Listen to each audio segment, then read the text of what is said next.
एक बार गौतम बुद्ध अपने शिष्यों के साथ एक दूसरे नगर की तरफ जा रहे थे।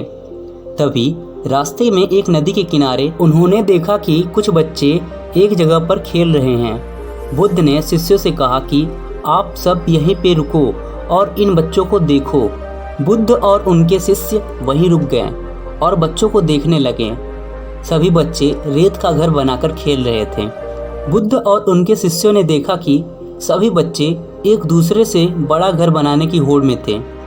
तभी एक बच्चे का पैर दूसरे बच्चे के घर पर पड़ जाता है और रेत का घर गिर जाता है। ये देख वह बच्चा गुस्सा होकर उसका घर भी तोड़ने की कोशिश करने लगता है और दोनों आपस में लड़ने लगते हैं। आखिरी में उस बच्चे का घर तोड़ने के बाद वह बच्चा संतुष्ट हो जाता है। उसे तसल्ली होती है कि उसने उसका घर तोड़ अपना बदला ले लिया। फिर वह शांत होकर वापस से दोनों बच्चे अपना घर बनाने लगते हैं। गौतम बुद्ध और उनके शिष्य यह सब देख रहे थे। बच्चे अपने में इतना मग्न होते हैं कि उनकी नज़र बुद्ध और शिष्यों पर नहीं जाती। तभी वहाँ पर एक औरत आती है और कहती है कि तुम्हारी माताएं तुम्हारा प्रतीक्षा कर रही होंगी और तुम सब यहाँ खेल रहे हो। सभी बच्चे चौंक कर देखते हैं तो शाम हो चुकी होती है और अंधेरा होने लगा था। सभी बच्चे अपने अपने घरों पर कूदे और उन्हें तोड़ने लगे। उन्हें इस बात की चिंता बिल्कुल नहीं थी कि हमारा घर टूट रहा है या बच रहा है, और सभी बच्चे वहाँ से शीघ्र ही चले गए।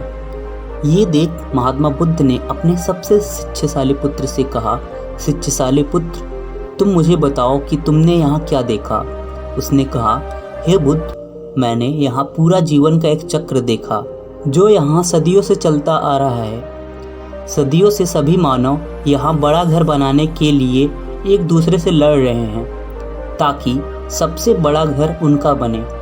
जैसे कि ये बच्चे आपस में बड़ा घर बनाने के लिए झगड़ा कर रहे हैं। जब कोई हमसे बड़ा घर बना लेता है या अधिक संपत्ति जमा कर लेता है तो हम उसे नष्ट कर देना चाहते हैं ताकि वो बर्बाद हो जाए, और इन बच्चों की ही तरह झगड़ा कर बैर कर लेते हैं। हम सारा जीवन इसी काम में निकाल देते हैं। जैसे ये बच्चे सुबह से शाम तक घर बनाते हैं और अंततः सारा समय ऐसे ही सब बर्बाद हो जाता है और हमारे सारे रिश्ते, संपत्ति, धन सभी यहीं पर रह जाता है और शाम हो जाती है।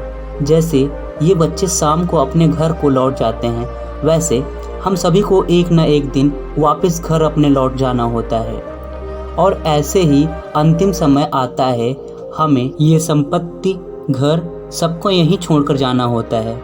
जैसे इन बच्चों को समय का आभास नहीं रहता, वैसे ही हमें भी अपना जीवन जीने तक समय का आभास नहीं होता, और हम सुबह से लेकर शाम तक सारा जीवन इसी उत्पाद में नष्ट कर देते हैं। ये सुन बुद्ध मुस्कुराए और महात्मा बुद्ध ने अपने शिष्यों से कहा, तुम मानव जीवन की कल्पना इन बच्चों के खेल से कर सकते हो, क्योंकि तुम्हारे बनाए शहर, राजधानियाँ, नगर सब ऐसे ही रह जाएंगे। कितनी भी धन संपत्ति तुम जोड़ लो, सब यहीं छोड़कर जाना होता है। अपनी जिंदगी की भाग दौड़ में तुम सब भूल कर बैठे हो और खुद को कभी मिल नहीं पाते, जबकि जाना एक दिन सभी को है। इसलिए अधिक लंबा सोचकर कभी भी जीवन बर्बाद नहीं करना चाहिए। वर्तमान में जो जीवन है उसे पूर्ण रूप से जीना चाहिए, और पूर्ण रूप से तुम तब तक नहीं जी सकते जब तक इस जीवन को तुम ध्यानपूर्वक नहीं देखोगे और इसे समझोगे कि जीवन क्या है। वैसे आपने इस कहानी से क्या सीखा, कमेंट करके हमें ज़रूर बताइए।